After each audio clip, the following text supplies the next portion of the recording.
वाला पॉइंट एक बार So फिर next समझा portion in the दीजिए। alkaline earth metals is actually compounds of calcium. So basically हमारे कोर्स में कैल्शियम कंपाउंड्स ही हैं अल्कलाइन अर्थ मेटल्स में। एक कंपाउंड मैग्नीशियम का और है एप्सम सॉल्ट, बहुत ही लास्ट में बता दूंगा, बस एक मिनट। ऑल्दो यहाँ मैंने आपको आइसोमर्फिज्म के टाइम पे बताया था MgSO4.7H2 को हम लोग एप्सम सॉल्ट बोलते हैं, बस वही एक नेम बस वाली बात है। बाकी कॉमनली जो कंपाउंड्स हमारे कोर्स में पूछे जाते हैं वो कैल्शियम कंपाउंड्स हैं। कैल्शियम में जो सबसे पहला कंपाउंड बनेंगे this is called calcium oxide या CO क्विक लाइम बोलते हैं, CaO। इसको कॉमर्शियली प्रिपेयर करने का तरीका ये होता है कि कैल्शियम कार्बोनेट को हीट करो तो उससे कैल्शियम ऑक्साइड और CO2 बनेगा। कार्बन डाइऑक्साइड आसानी से रिमूव हो जाती है और फिर बाद में हमारे पास कैल्शियम ऑक्साइड फॉर्म हो जाता है। ठीक है, तो आप देखो जो कैल्शियम ऑक्साइड है इसकी एक प्रॉपर्टी बस याद कर लेनी है, बाकी तो रूटीन केस है। व्हाइट अमॉर्फस सॉलिड है पहला पॉइंट। दूसरा ये मॉइस्चर और कार्बन डाइऑक्साइड एब्जॉर्ब करने में यूज होता है। तो कैल्शियम ऑक्साइड को हम लोग डिहाइड्रेटिंग एजेंट की तरह यूज करते हैं and specially it is use for dehydration of ammonia. ये चीज़ अलग से नोट कर लो। So CaO used for as dehydrating agent, CaO used as dehydrating agent for ammonia. Ammonia चूंकि अल्कलाइन गैस होती है और CaO अल्कलाइन है, तो इसलिए नॉर्मली कैल्शियम ऑक्साइड को अमोनिया के डिहाइड्रेशन में यूज करते हैं। वहाँ पे बाकी dehydrating agent like P4O10 H2SO4 जो एसिडिक होते हैं वो यूज नहीं होते हैं। ये एक इंपॉर्टेंट फिनोमेनन है। उसके बाद देखो कैल्शियम ऑक्साइड वाटर से भी रिएक्ट करके कैल्शियम हाइड्रोक्साइड, CO2 से रिएक्ट करके कैल्शियम कार्बोनेट बनाता है। The addition of limited amount of water breaks the lump of lime. This process is called slacking of lime. तो ये चीज़ ध्यान रखनी है। तो अगर लिमिटेड अमाउंट ऑफ वाटर हम लोग लंप ऑफ लाइम पे ऐड करते हैं तो ये उसको ब्रेक करने में हेल्प करता है। इसको हम लोग सैकिंग ऑफ लाइम बोलते हैं। Quick lime slacked with soda gives solid soda lime. Being a basic oxide, it combines with the acidic oxide at high temperature. तो देखो CaO जो है ये कैल्शियम ऑक्साइड बेसिक है, SiO2 जो है वो सिलिका है, एसिडिक ऑक्साइड है, तो कैल्शियम सिलिकेट फॉर्म होता है। CaO देखो बेसिक ऑक्साइड है, P4O10 एसिडिक है, तो कैल्शियम फॉस्फेट बनता है। तो लॉजिक ध्यान रखना है कि ये बेसिक ऑक्साइड की तरह काम कर रहा है, तो एसिड बेस रिएक्शन है बेसिकली। ये बेसिक ऑक्साइड है और ये एसिडिक ऑक्साइड है।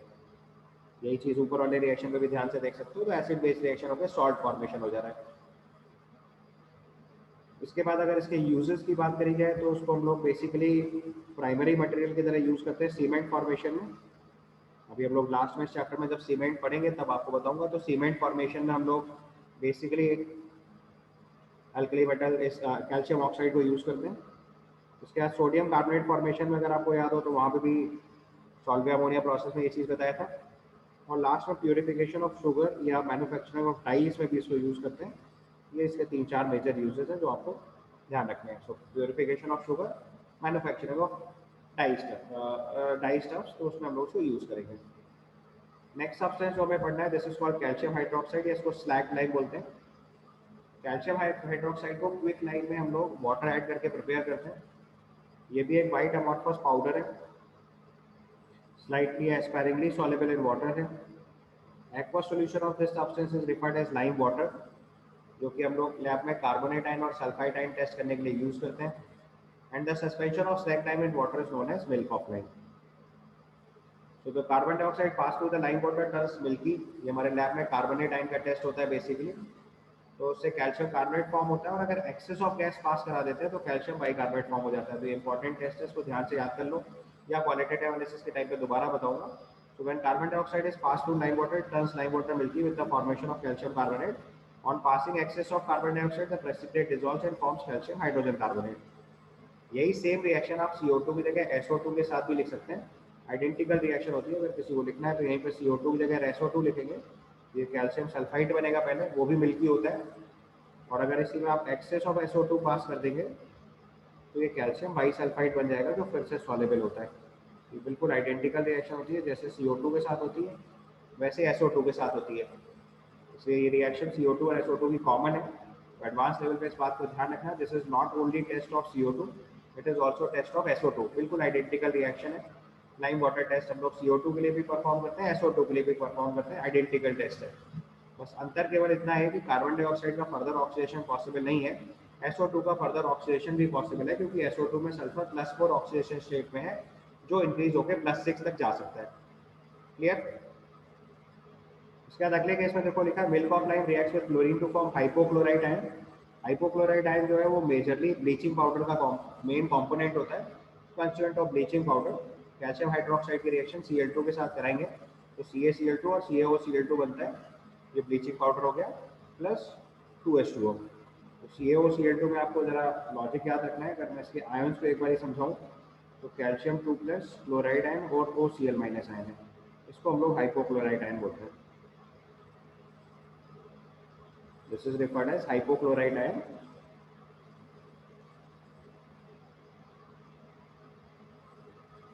जो ब्लीचिंग एक्शन शो करता है अपनी ऑक्सीडेशन प्रॉपर्टी की वजह से। अब अगर इसकी यूजेस की बात करेंगे तो यूजेस में इसका सबसे पहला यूज है preparation of motor, building materials की तरह यूज करते हैं। दूसरा यूज करना है तो इसको व्हाइट वॉश में भी यूज करते हैं, क्योंकि इसका डिसइंफेक्टेंट कैरेक्टर होता है। नॉर्मली आपको पता है सिंपल चूना होता है, ये जहाँ पे देखो नॉर्मली हमें डिसइंफेक्टेंट की तरह यूज करना पड़ता है, वहाँ पे हम कैल्शियम हाइड्रोक्साइड यूज कर लेते हैं। और ये ग्लास मेकिंग ऑक्साइड की तरह भी यूज होता है। अभी जब लोग ई ब्लॉक में ग्लास फॉर्मेशन सीखेंगे तो आप देखोगे कि हम लोग कैल्शियम हाइड्रोक्साइड या अल्कलाइन अर्थ मेटल्स को यूज करते हैं। तो used in glass making, in tanning industry, for the preparation of bleaching powder and purification of sugar. ये 3-4 मेजर यूजेस हैं जहाँ पे हम लोग कैल्शियम हाइड्रोक्साइड यूज करते हैं। इसके बाद नेक्स्ट सब्सटेंस जो हमें सीखना है, this is called calcium carbonate, इसको हम लोग लाइम स्टोन भी बोलते हैं। अगर आप इसका कॉमन नेम लिखना चाहते हैं तो आगे लिख लीजिए, this is referred as lime stone. So calcium oxide is quicklime, calcium hydroxide is slacklime, calcium carbonate is limestone। और कैल्शियम हाइड्रोक्साइड का जो वाटर सोल्यूशन होता है, क्लियर सोल्यूशन, उसको लाइम वाटर बोलते हैं। और उसका जो मिल्की फॉर्मेशन है या जिसमें कलर वाइट कलर सिस्टम है, वो हमारा मिल्क ऑफ लाइम होता है। ठीक है, तो आप देखो calcium carbonate occurs in the nature in the several form of limestone. तो यही वो फॉर्म है जो नेचर में डायरेक्टली मिलती है। तो it exist as limestone, chalk, marble, इन सबका फॉर्मूला सेम है। Prepared by passing carbon dioxide in the slackline by the addition of sodium carbonate to the calcium chloride। तो दोनों तरीके से कैल्शियम कार्बोनेट फॉर्म होगा। Excess of carbon dioxide should be avoided since it leads to the formation of water soluble calcium hydrogen carbonate। अभी lime water test सिखाया था आपको। अगर हमारे पास कैल्शियम हाइड्रोक्साइड में CO2 पास करेंगे तो कैल्शियम कार्बोनेट बनेगा, बट अगर आप एक्सेस ऐड कर दोगे तो कैल्शियम बाइकार्बोनेट में कन्वर्ट हो जाएगा। इसके बाद अगर इसकी प्रॉपर्टीज की बात करूं तो ये वाइट फ्लफी पाउडर होता है, ऑलमोस्ट इनसॉल्युबल इन वाटर होता है, और अगर इसको हीट करते हैं अराउंड 1200 केल्विन तो ये CaO और CO2 में कन्वर्ट हो जाता है। ठीक है, बेसिक नेचर का है तो एसिड से रिएक्ट करके सॉल्ट एंड वाटर का केस बनेगा, तो HCl से रिएक्ट करके CaCl2, H2SO4 से रिएक्ट करके कैल्शियम सल्फेट। और अगर इसके यूजेस की बात करेंगे तो ये बिल्डिंग मटेरियल की तरह यूज होगा in the form of marble, manufacturing of quick line में यूज करेंगे। Calcium carbonate along with the magnesium carbonate used as a flux for the extraction of the metal such as iron। तो iron metallurgy में हम लोग उसको use करते हैं। Next 12th में जब हम लोग मेटलर्जी वाली यूनिट पढ़ेंगे तब मैं आपको बताऊंगा कि कैल्शियम कार्बोनेट और मैग्नीशियम कार्बोनेट जो है उसको फ्लक्स की तरह यूज करते हैं। फ्लक्स वो सब्सटेंसेज होते हैं जो इम्प्योरिटीज को रिमूव करने में हेल्प करते हैं। तो कैल्शियम कार्बोनेट को हीट करके कैल्शियम ऑक्साइड बनता है और ये बेसिक नेचर का है। तो ये जो वाली रिएक्शन लिखी थी ना मैंने, यहाँ पे जो कैल्शियम सिलिकेट है ये स्लैग के फॉर्म में रिमूव होता है आयरन इम्प्योरिटीज। आयरन के केस में आयरन मेटलर्जी में SiO2 जो है वो इम्प्योरिटी होती है, और यहाँ पे CaO जो है ये फ्लक्स की तरह काम कर जाता है। तो बेसिकली वहाँ जो मटेरियल ऐड करते हैं वो कैल्शियम ऑक्साइड, कैल्शियम कार्बोनेट होता है जो हीट करके कैल्शियम ऑक्साइड में कन्वर्ट होता है। और फिर कैल्शियम ऑक्साइड जो आयरन मेटल के अंदर इम्प्योरिटी होती है सिलिका की, उसको कंज्यूम करके कैल्शियम कार्बोनेट के फॉर्म में रिमूव ऑफ हो जाता है। तो वहाँ पे हम लोग उसको फ्लक्स की तरह यूज करते हैं। Specially precipitated calcium carbonate is extensively used in the manufacturing of high quality paper। तो ये देखो इसका एक और यूज हो गया, manufacturing of high quality paper. It is also used as an antacid, mild abrasives in toothpaste, that is a constituent of chewing gum and fillers in the cosmetics। ये हमारे कॉमन यूजेस हैं calcium carbonate के। इसके बाद अगला important compound इस series में पढ़ना है, this is called calcium sulphate hemihydrated form, CaSO4.5H2। इसको बोलते हैं plaster of Paris, simple term में POP बोल देते हैं। तो ये हेमीहाइड्रेट ऑफ कैल्शियम सल्फेट होता है, ध्यान रखना है CaSO4.5H2 है, फॉर्मूला ध्यान से देख लो। और जो उसका ओरिजिनल कंपाउंड है जिससे इसको फाइंड आउट करते हैं वो होता है जिप्सम। नेचर में CaSO4.2H2 जिप्सम मिलता है। इसको 393 केल्विन पे अगर आप हीट कर देते हैं तो उससे हमारा प्लास्टर ऑफ पेरिस बनता है। अब 393 केल्विन हीट कर देंगे तो ये एनहाइड्रस कैल्शियम सल्फेट में कन्वर्ट हो जाएगा और जो एनहाइड्रस कैल्शियम सल्फेट होता है इसको हम लोग डेड या बर्न प्लास्टर बोलते हैं, फिर ये किसी यूज़ का नहीं बचता है। तो अगर हमने इसको 393 केल्विन पे जिप्सम को हीट करा तो उससे प्लास्टर ऑफ पेरिस बनता है। और आप जानते हो प्लास्टर ऑफ पेरिस एक इम्पॉर्टेंट मटेरियल है जो हम लोग यूज़ करते हैं कंस्ट्रक्शन में भी, या बहुत सारे अलग अलग यूजेस हैं उसके। So it is remarkable property of setting with water. तो प्लास्टर ऑफ पेरिस में अगर पानी मिला के छोड़ देते हैं तो ये अपने आप फिक्स हो जाता है और एक हार्ड शेप क्रिएट कर लेता है। On mixing with the adequate quantity of water, it forms a plastic mass and that goes into a hard solid in 5 to 15 minutes. तो पहले सॉफ्ट सब्सटेंस बनता है, उसको किसी भी शेप में कन्वर्ट कर सकते हो और एक बार उसको छोड़ दोगे तो फिर वो रिजिड शेप में कन्वर्ट हो जाएगा। ये इसका प्राइमरी यूज है। तो largest use of plaster of Paris in the builder industry as well as the plasters. It is used for immobilizing the affected part of the organ, तो आपको plaster वाला कॉन्सेप्ट पता है। It is also employed in the dentistry and ornamental works, making the cast of the statues and the busts। ठीक है, ये इसके primary use हो गए। इसका अगला इंपॉर्टेंट सब्सटेंस जो हमें पढ़ना है, दिस इज कॉल्ड सीमेंट। तो सीमेंट जो है इसमें बेसिकली अगर ध्यान से देखेंगे तो प्राइमरी कंपोनेंट जो है वो अल्कलाइन अर्थ मेटल ऑक्साइड्स है।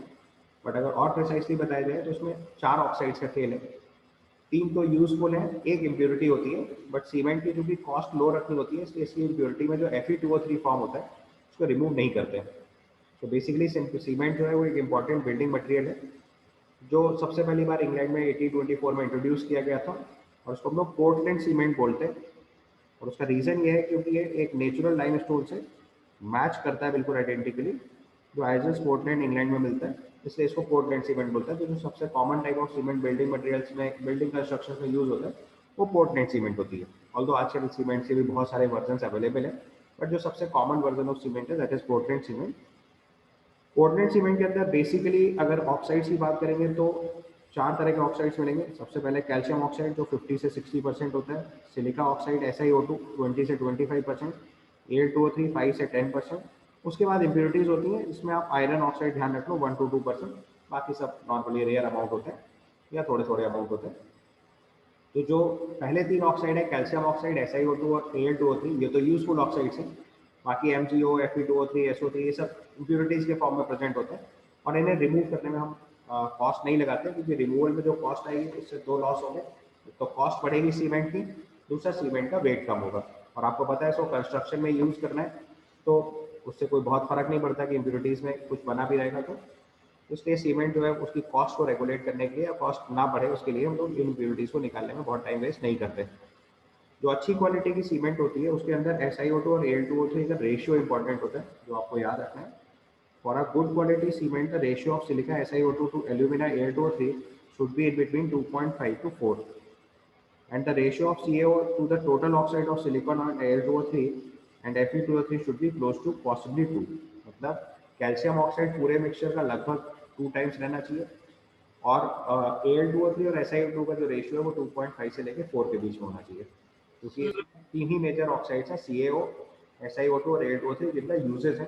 अभी यूजेस समझा रहा हूँ कैसे करते हैं, तो पहले आप जरा कॉम्पोजिशन समझ लीजिए पहले। तो अब देखो सीमेंट के अंदर जो हमारे पास कैल्शियम ऑक्साइड SiO2 Al2O3 और FeO है, ये सब रिएक्ट करके बेसिकली 4 मेजर फेज क्रिएट करते हैं। तो अब अगर हम सीमेंट की थोड़ी सी बारे में लिख डालें एक बार, सीमेंट के अंदर हमारे पास 4 मेजर ऑक्साइड हुए CaO, SiO2, Al2O3 और Fe2O3। अगर थोड़ा जनरलाइज करके परसेंटेज याद करना हो तो ये क्लोज टू 50-55% या 60% के ब्रैकेट में लिख लो। ये 50 to 60% हो गया। SiO2 का परसेंटेज मैंने आपको बताया ये क्लोज टू 20-25% हो गया, 20 to 25% हो गया। और बाकी Al2O3 SiO2 लगभग 10% के आसपास में होता है। तो 60-20-10 करके भी बोल सकते हो अगर आप एक लमसम आइडिया रखना है इस चीज़ का। तो ये एक लमसम सीमेंट का परसेंटेज है। इसके बाद इसमें 4 फेजेस क्रिएट होती हैं। सबसे पहली फेज को बोलते हैं हम लोग tri calcium silicate. There are 4 phases in the cement. First phase is tri calcium silicate, फॉर्मूले के फॉर्म में लिखना है तो 3CaO.SiO2। दूसरी फॉर्म होती है di calcium silicate, di calcium silicate हुआ 2CaO.SiO2। ये दोनों फॉर्म जो है वो स्ट्रेंथ ऑफ सीमेंट के रिस्पॉन्सिबल होते हैं। Both the forms are strength of cement के लिए रिस्पॉन्सिबल होते हैं। तीसरी फॉर्म होती है ट्राई कैल्शियम एल्यूमिनेट।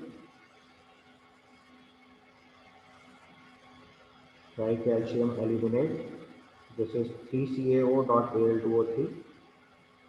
ये रिस्पॉन्सिबल होता है सेटिंग टाइम ऑफ सीमेंट के लिए, अभी बताता हूँ क्या होता है।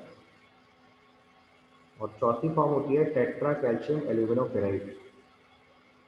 Tetra calcium aluminoferrite, this is 4CaO.Al2O3.Fe2O3। और ये बेसिकली इम्प्योरिटी होता है, इसका कोई बहुत मेजर यूज़ नहीं होता, इसका केवल एक ही यूज़ है, सीमेंट का वेट बढ़ाना और कॉस्ट को इफेक्टिवली कम करा देना। ठीक है, तो सीमेंट के देखो 4 फेजेस हो गए, और तो ऊपर भी ये बात लिखी हुई थी, बट इसको और अगर आप प्रिसाइजली समझाना था मुझे आपको। सो raw materials of the manufacturing of the cement है लाइमस्टोन एंड क्ले। दो मेजर रॉ मटेरियल है जिससे सीमेंट बनाया जाता है।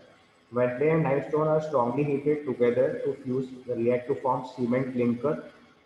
तो जब हम इसको एक फर्नेस में हीट करते हैं, हीट करने के बाद इसके 4 डिफरेंट फेजेस बनते हैं जो मैंने अभी आपको बताया, उसको बोलते हैं सीमेंट क्लिंकर। सीमेंट क्लिंकर को 2 to 3% जिप्सम ऐड करते हैं हम लोग उसमें बाई वेट, और फिर उसको पाउडर फॉर्म में करके पैक कर देते हैं, उसको बोलते हैं सीमेंट। तो सीमेंट जो पोर्टलैंड सीमेंट है, इसमें मैंने अभी आपको समझाया कि 4 मेजर फेजेस हैं, या बेटर टू से 3 मेजर फेजेस हैं, चौथा वाला तो इम्प्योरिटी है। So we have di calcium silicate around 26%, then we have tri calcium silicate around 51%, and tri calcium aluminium silicate is around 11%। और जो बचा हुआ है वो इम्प्योरिटी है, that will be close to 10% let's say. इसके बाद देखिए, अगर हमें सीमेंट को यूज़ करना होता है तो सीमेंट में हम लोग पानी मिलाते हैं सबसे पहले, और पानी मिलाने के बाद फिर उसको जहाँ सेट करना होता है वहाँ फिक्स कर देते हैं, और फिर इसके बाद वो हार्ड मास में कन्वर्ट हो जाता है। और फिर सीमेंट एक ऐसा मटेरियल है जिसकी स्ट्रेंथ ग्रेजुअली टाइम के साथ बढ़ती रहती है, बहुत ड्यूरेशन तक सीमेंट की स्ट्रेंथ बढ़ती है। So when mix with the water, the setting of cement takes place to give a hard mass. तो सीमेंट जितनी जल्दी सेट होगा उतना सेटिंग टाइम कम होगा, जितनी देर में सेट होगा उतना सेटिंग टाइम ज़्यादा होगा। तो जहाँ पे सीमेंट को मशीन से यूज़ किया जाता है वहाँ सेटिंग टाइम नॉर्मली कम रखा जाता है ताकि कंस्ट्रक्शन फास्ट हो, और जहाँ पे मैनुअल वर्क करना होता है वहाँ पे कोशिश करी जाती है सेटिंग टाइम ज़्यादा रखा जाए, सो दैट जो सीमेंट है वो सही जगह पे अप्लाई हो जाए, तब हार्ड मास में कन्वर्ट हो, नहीं तो वेस्टेज बहुत ज़्यादा हो जाएगा। तो setting time of cement is an important phenomenon जो as per the requirement set किया जाता है।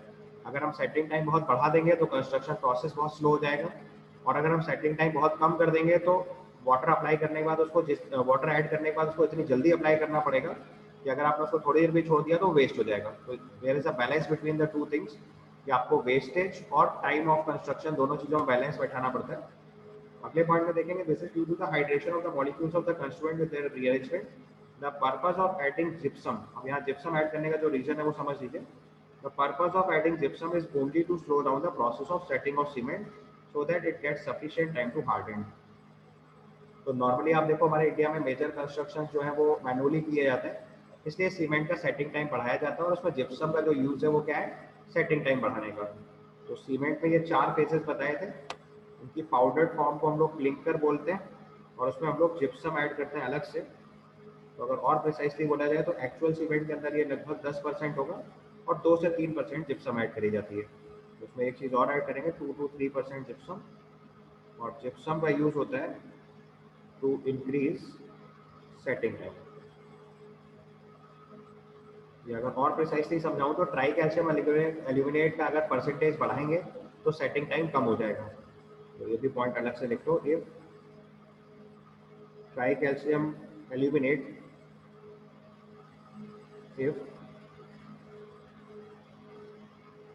if percentage of tricalcium aluminate increases, it decreases setting time। अच्छा सीमेंट वही होता है जिसका सेटिंग टाइम कम रखा जाए, क्योंकि हमें कंस्ट्रक्शन फास्ट करना होता है, जल्दी जल्दी वो हार्डन होता चला जाएगा, क्योंकि स्ट्रेंथ ऑफ सीमेंट तो with due course of time बढ़ती रहती है धीरे धीरे करके, बट हम इतनी स्ट्रेंथ क्विकली चाहते हैं कि उसके ऊपर अगला कंस्ट्रक्शन किया जा सके। तो कंस्ट्रक्शन फास्ट करने के लिए सेटिंग टाइम कम रखा जाता है, बट इसमें एक लिमिटेशन है जो मैंने बताया कि इतना टाइम कम ना हो जाए कि हमने जैसे ही पानी मिलाया वैसे ही हार्ड हो गया, हम उसे अप्लाई नहीं कर पाए जहाँ अप्लाई करना था, तो फिर प्रॉब्लम हो जाती है। तो नॉर्मली मशीन वर्क में सेटिंग टाइम कम वाली सीमेंट प्रीफर की जाती है, और मैनुअल वर्क में सेटिंग टाइम ज़्यादा वाला सीमेंट यूज़ किया जाता है। तो ट्राई कैल्शियम सिलिकेट जो है वो सेटिंग टाइम को कम करता है। Tri calcium silicate di calcium silicate का यूज़ स्ट्रेंथ ऑफ सीमेंट के लिए किया जाता है। जितना ज़्यादा फेज 1 और 2 हायर होगा, स्ट्रेंथ ऑफ सीमेंट उतनी ज़्यादा आएगी। फेज 3 जो है वो सेटिंग टाइम के लिए रिस्पॉन्सिबल है। फेज 4 नॉर्मली इम्प्योरिटी होता है जिसका कोई यूज़ नहीं है, या बेटर टू से कॉस्ट ऑफ सीमेंट कम करने में हेल्पफुल है, मास बढ़ाने में यूजफुल होता है। और जिप्सम का टाइम का यूज़ जो है वो इंक्रीजिंग द सेटिंग टाइम होता है। ये बेसिकली सीमेंट के 4 फेजेस और अलग अलग फेजेस की इंपॉर्टेंस है। ठीक है, इससे ज़्यादा पोर्शन नहीं पूछा जाएगा क्योंकि उसके आगे के डिटेल्स पे इंडस्ट्रियल हो जाते हैं, जो आप इंजीनियरिंग में पहुंचेंगे तब पढ़ेंगे। अभी अगले केस में चलते हैं। अगर यूजेस की बात करें तो आपको सबको ही पता है कि सीमेंट का कॉमन यूज जो है वो कंस्ट्रक्शन में होता है। So cement has become a commodity of the national necessity of any country next to the iron and steel. It is used in the concrete and reinforcement concrete in plastering and in the construction of bridge dam and buildings. तो उसमें कुछ खास बात है जो आपको अच्छे से पता है।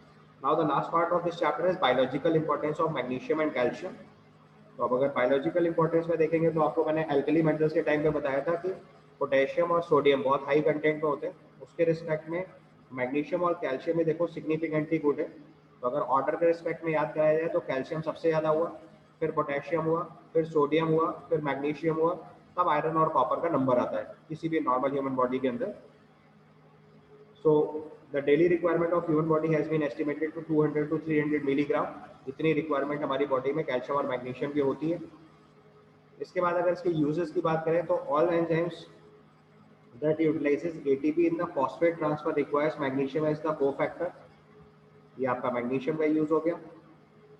The main pigment of the absorption of light in the plant is chlorophyll. और क्लोरोफिल के अंदर जो मेटल होता है that is magnesium. About 99% of the body calcium. तो एक क्लोरोफिल वाली बात समझ गए ना, जो प्लांट्स में ग्रीन कलर होता है that is because of chlorophyll, और उसके लिए जो फोटोसिंथेसिस के लिए रिक्वायर्ड है और वो मैग्नीशियम से बना होता है। About 99% of the body calcium is present in the bones and teeth.